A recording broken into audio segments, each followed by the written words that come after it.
안녕하십니까. 7분 성공의 한일교회 오경환 목사입니다. 스가랴 말씀을 읽으시기 전에 이 짧은 영상을 보시면 큰 도움이 되실 것입니다. 스가랴서는 이스라엘 백성들이 바벨론 포로로부터 귀환한 이후에 성전을 재건하다가 중단된 시점에 하나님께서 스가랴 선지자를 통해서 주신 하나님의 말씀입니다. 이 시대는 학개 선지자와 함께 활동했던 시대이기도 합니다. 스가랴 선지자의 이름의 뜻은 여호와께서 기억하신다 라고 하는 뜻입니다. 스가랴 선지자는 제사장인 동시에 선지자였으며 이 스가랴라고 하는 이름을 가진 사람들은 구약 성경에 워낙 많이 등장합니다.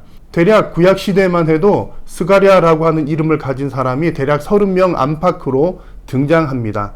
그래서 스가랴 선지자를 기억할 때는 말씀의 1절에 등장하는 것처럼 이또의 손자 베가랴의 아들 스가랴라고 하는 정도는 기억을 해 두시는 것이 좋겠습니다.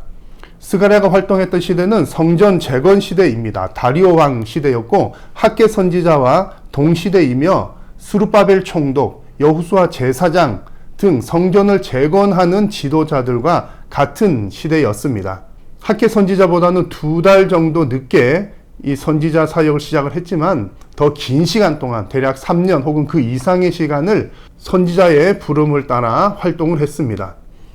스가랴서의 주제는 회개하고 하나님의 왕국과 메시아의 오심을 준비하라는 것입니다. 스가랴 선지서의 전반적인 내용은 성전 재건을 독려하는 내용이지만 학개 선지자는 성전 재건을 직접적으로 독려한 반면 스가랴 선지자는 먼저 그들의 회개를 외치면서 성전 재건을 간접적으로 독려했다고 볼 수 있겠습니다.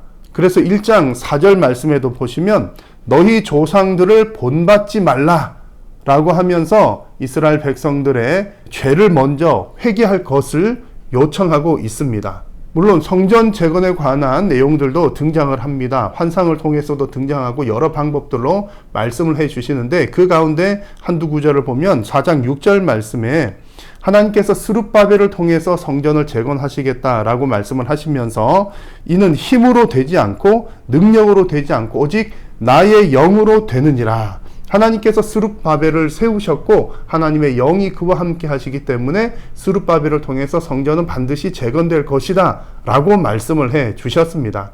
이 당시 성전 재건을 위한 지도자로 쓰임 받았던 사람은 스룹바벨 총독과 더불어서 여호수아 제사장이 있었습니다.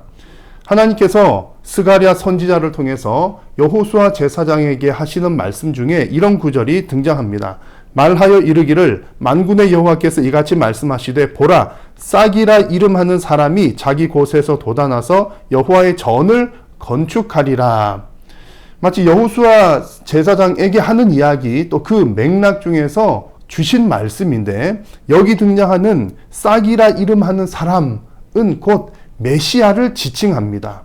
한 사람을 지칭하신 것이기 때문에 예수 그리스도를 지칭한다 라고 봅니다. 그래서 하나님께서는 그 당시에도 여호수아 제사장을 통해서 성전 재건을 이루는 일들을 감당하셨지만 궁극적으로는 장차 오실 메시아 예수 그리스도를 통해서 영적인 성전을 온전하게 재건하실 것을 동시에 보여주시는 말씀입니다.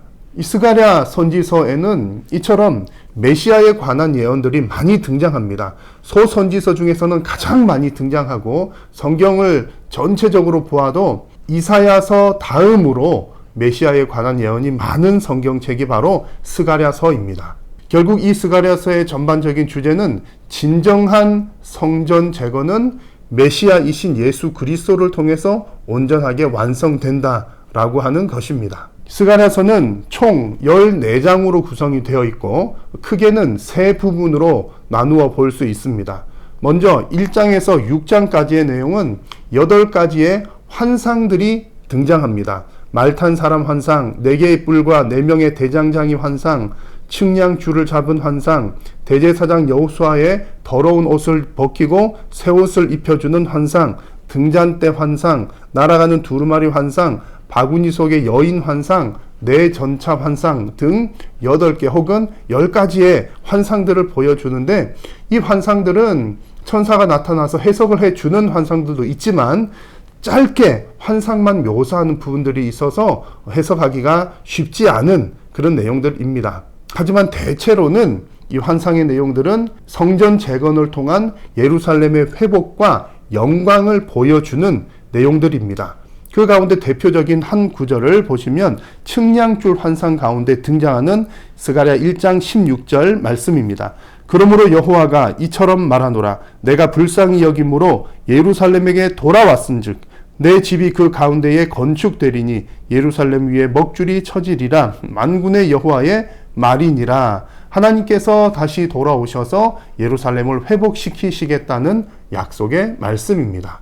이어서 7장과 8장에는 4가지의 메시지들이 등장하고 이어지는 9장에서 마지막인 14장까지는 2개의 후렴구 내용이 등장합니다. 마지막 등장하는 이 내용들에 있어서 대체적으로 등장하는 내용들은 오실 메시아에 관한 내용들입니다.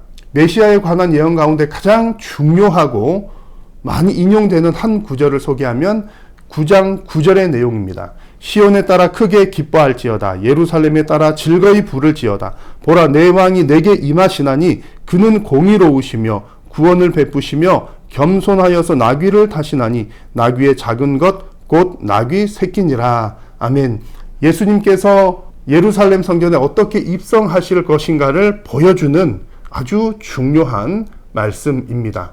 그래서 이 구절을 비롯하여서 스가랴서 전반적으로는 예수 그리스도에 관한 내용들이 아주 많이 등장하고 있습니다. 이 14장의 스가랴서 말씀을 읽으시면서 아마 환상의 내용들이 많이 등장하기 때문에 어려운 감이 있을 것입니다.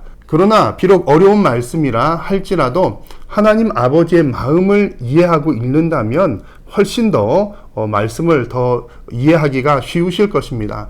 하나님께서는 당신의 백성들이 성전을 중심으로 하는 신앙의 회복이 이루어지기를 원하셨습니다. 그런 하나님 아버지의 마음을 이해하면서 생각하면서 읽으신다면 하나님께서 이런 의도로 이런 말씀을 주셨구나, 이런 환상을 주셨구나 라고 이해하기가 훨씬 쉬우실 것입니다. 그리고 무엇보다도 모든 성경은 성령의 감동하심으로 쓰여졌기 때문에 항상 성경을 읽으실 때마다 성령의 조명하심, 성령님께서 지혜를 주시기를 기도하면서 읽으신다면 반드시 성령께서 깨닫게 해주시는 은혜를 주실 줄로 믿습니다.